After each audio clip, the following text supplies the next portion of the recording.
What is up, guys, and happy Halloween to all of you. We have got some crazy stuff for you guys today, the first of which is probably, and I know I say this almost every time, one of the most anomalous pieces of space shuttle footage I have ever seen. So what you're going to see here is an astronaut sitting just inside the hatch on the space shuttle, the airlock, and he's just right on the outside edge of the hatch, touching space. And I want you to note all of the anomalous UFO activity that is going on outside of the shuttle, where you're going to see objects moving in all directions, changing speeds, changing directions. It's just crazy. So check this out, and then we will analyze the footage.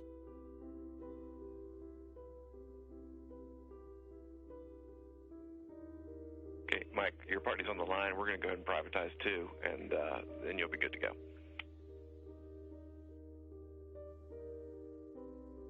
This is a look through the helmet cameras of EV-1, Steve Swanson, for this spacewalk. As you can see, he remains in the crew lock, but looking out of the hatch. The spacewalk began officially at 11:51 a.m. Central Time, marking the time that they activated the batteries on their spacesuits. They're working through those procedures before they begin translating to the first work site, and Steve Swanson working on a display on his spacesuit. Go ahead. Yeah, Tony, we're going to need you to run procedure 2.105, display loss during power transfer. How copy?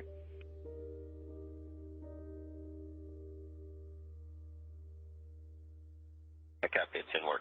Hey, Swanee? Yes. Double check your EMU is power to bat. It is power to bat.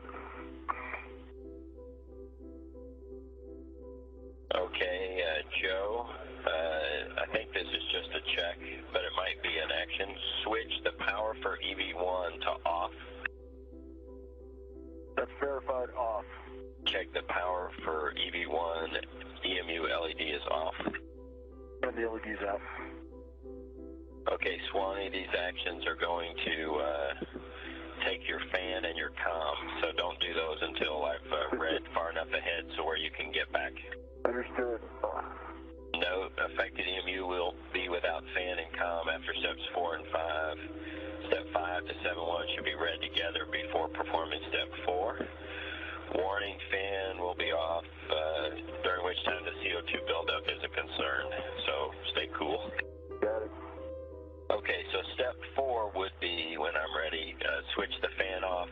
Expect a fan switch off tones in 7 seconds.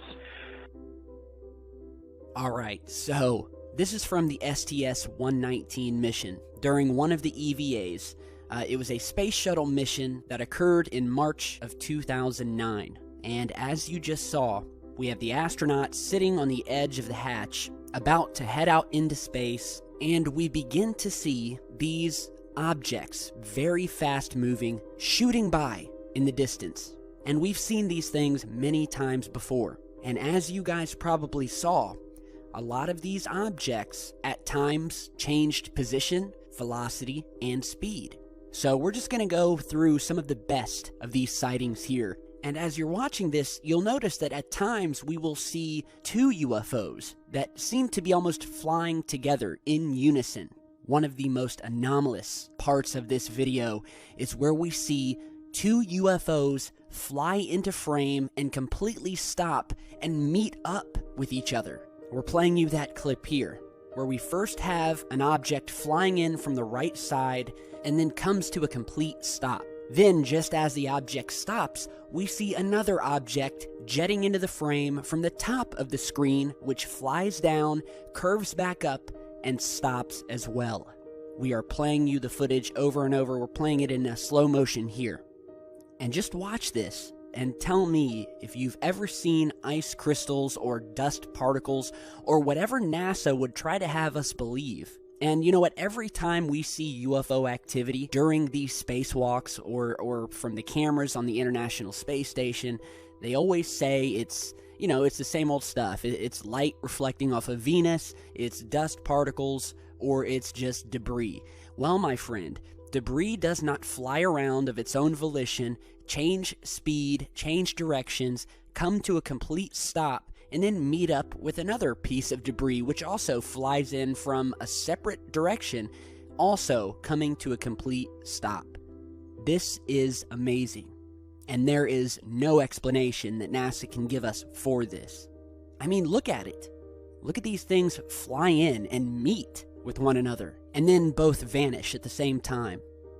Just explosive footage and proof that there's a lot of activity happening above our planet, out in space. We have shown it on this channel countless times. If you haven't seen it yet, you can go back through our old videos if you're new to the channel. Some of the best UFO footage we have comes from the ISS and STS missions. So we're letting the footage play some more. Here we see another object jet by and curve at the bottom of the screen. We'll play that over. There it goes. And then we have another object flying in from an opposite direction. That almost looks like the object changed directions. Let's play that over again. All right, here we see the object coming into frame from the bottom of the screen. We see it flying up, and then we see what looks like it's making a hard left-hand turn toward the top of the screen and jetting off to the left. And then we have another object that comes out of nowhere. After this thing cuts to the left, we see another object appear and move to the right. And the objects just keep appearing, changing directions, curving around, stopping. I mean, it's just mind-blowing. And another thing I want you guys to notice is that during all of this UFO activity, the astronaut is having issues with his video camera, his helmet cam. And this is very interesting also, because I have found in this research, and in a lot of cases, we have noticed that when someone is filming, a lot of times people will experience malfunctions in their video cameras, whether it be static or, the frame jumping around, going black, only to go back to normal once the UFOs exit or disappear. And you can hear when you're watching this video, they're trying to get this camera fixed. They're going through steps and stages to try to troubleshoot what's going wrong with the camera, and they can't figure it out. We have a lot of testimony from people and footage where the cameras have shut off or have gotten so staticky when some of these craft have appeared. And not only that, we have testimony from abductees who have stated that just before they were abducted, whether it be in their home or in their car, their televisions would start to get very staticky, or their radio would start to get staticky before completely going out, and then they would lose time and then wake up hours later or even days later. But one of the main common points to all of these abductions is that they notice their electronics going haywire just before their encounters. And so it's very suspicious that as we're seeing all these objects, I mean, look, these are obviously objects. We see them moving by from directions that aren't even in the direction of the space shuttle. And just to see those two UFOs fly in from different directions and then stop in unison, I mean, that's a done deal. And I can only think what this astronaut was thinking, seeing these things pass by. Now, the last clip I want to show you guys, if you didn't see it, is when we can see the Earth below, which you're seeing here, and I want you guys to notice this object fly in from the top of the screen, slightly curves, and then heads down toward the Earth. And you'll actually see a couple of objects heading near Earth in this. So let's go ahead and play it in slow motion.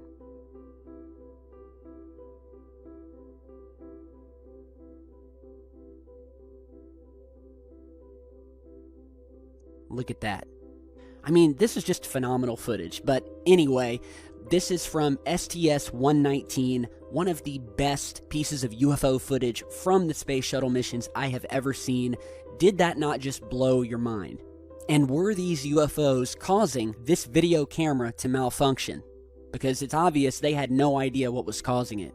Let me know what you guys think. We have some more very anomalous footage and sightings to go into today. The next one, something very strange. I was emailed by a viewer who was watching a webcam of the Popocatépetl volcano. which is in Mexico. We have featured this webcam footage in past videos. There's been a lot of UFO activity that has happened at this particular volcano. And so she sent me this picture here. This is just before dawn here. And I want you to take your attention to this strange light formation over here to the left of the mouth of the volcano. We'll go ahead and zoom in here. All right, so look at this here. We have this circular light, which looks like it's attached to some sort of elongated structure. We have another light in the center of it, sort of this cigar-shaped light, or it possibly is a structure, because I believe we are seeing heat signatures here. So obviously right off the bat after I saw this footage I wanted to go in and I wanted to watch the frame-by-frame analysis where this object appears, see what it does. And that's when I read further in the email from the viewer who said, well, you can go and try to look at it, but it seems that they have edited it out. You cannot go back and review this specific time period.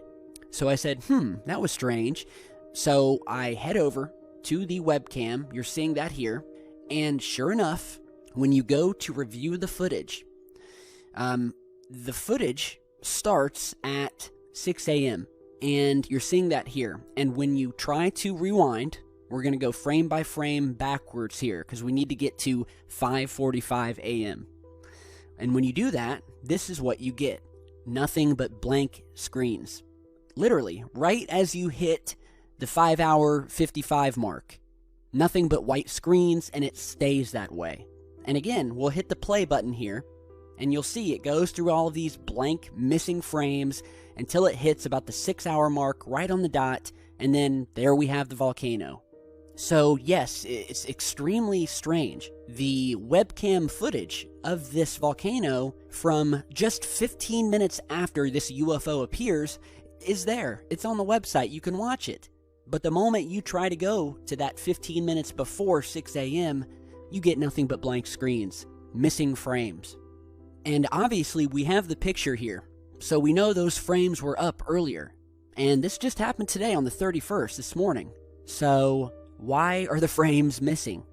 What was this object? And furthermore, why are the frames missing exactly at the timestamp when this object shows up? I mean, exactly. Not more than 10 or 15 minutes after the frames reappear. And why can't we review the footage of when this UFO appeared? Very, very strange. I will put the link to this webcam down below. You can see it for yourself. It's not there. It's been edited out. The frames are missing. So we could be having some censorship here. Very strange. And big thanks to the viewer who sent this in.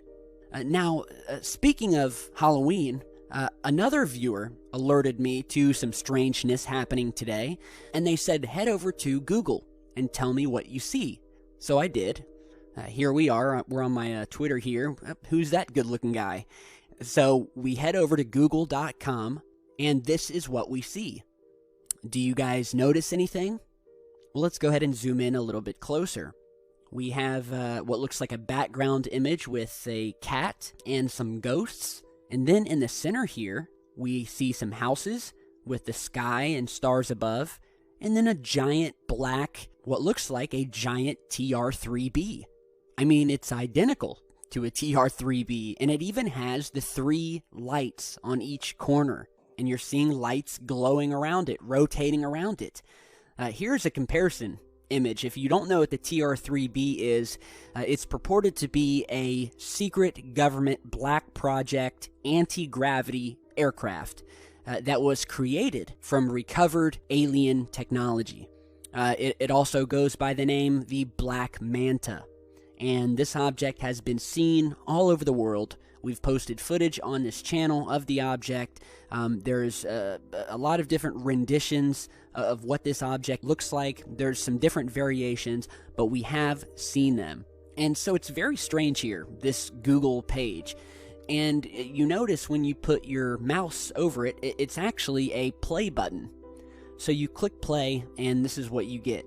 It starts playing this stupid little Halloween animation thing. But still, does this not look extremely just off to you guys? Let's go ahead and go back to it. It's like subliminal messaging. Because, yeah, it's a play button. But first of all, the play button is not even in the middle of the screen, or the middle of the rectangle, as you would think they would want to put the play button. And not only that, but they've put this black play button in the sky above these houses here. Add to that, they've put the light on each corner, which is the same thing we see on the TR-3B. And it's just, very strange. It's like a secret message within a message. Or it's just Google trying to mess with us, who knows. But yeah, it's weird. So I will put the link to Google down in the video. I'm kidding.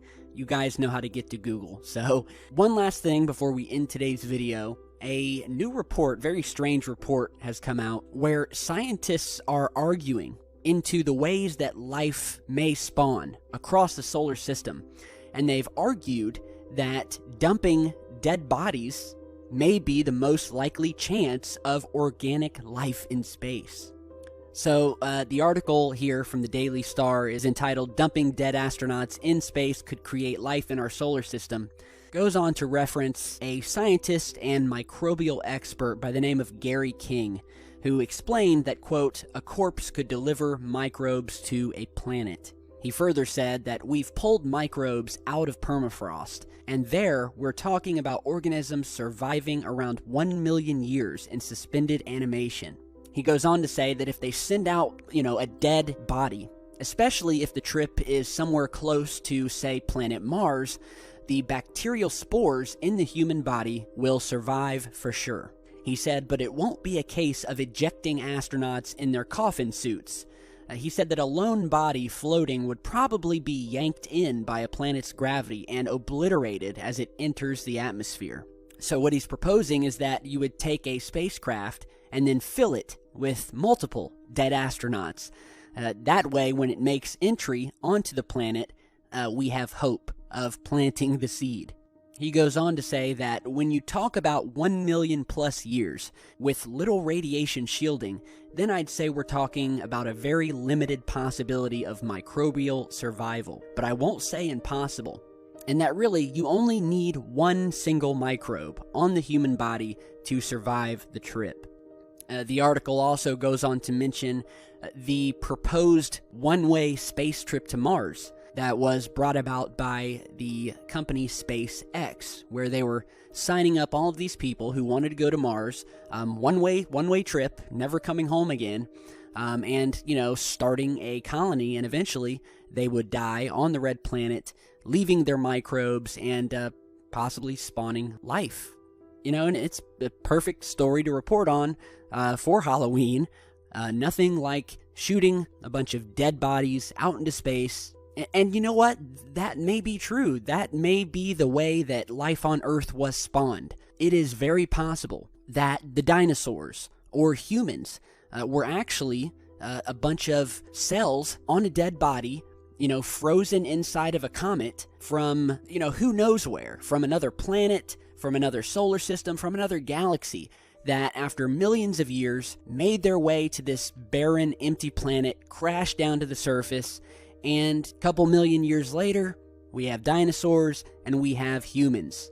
So, dinosaurs may have come from one planet, humans from another. Who knows? It's all very interesting and a very possible way that life started and could be started on other planets. So, very interesting. We'll definitely follow up on this if we hear any more details. Yeah, let me know what you guys think about everything we've shown you today.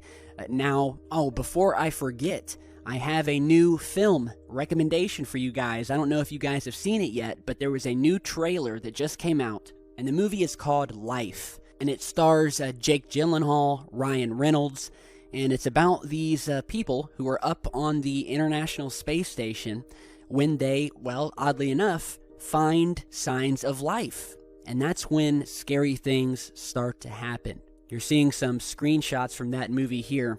And, I will go ahead and put the link to this down in the video description. You guys can go ahead and check it out. If you're looking for the results to the microphone drawing, do not worry. We are going to be holding the drawing. I was going to do it the other night. However, we've still got emails coming in from people who want to enter the drawing. So I'll let that run for another day or so, and then we will definitely hold the drawing. So everyone have a safe Halloween, go trick-or-treating, eat some candy. I'm going to be out here tonight walking my little boy around, and just be wary of these creepy clowns that have been out here, all right? So we'll see you back soon, and stay safe.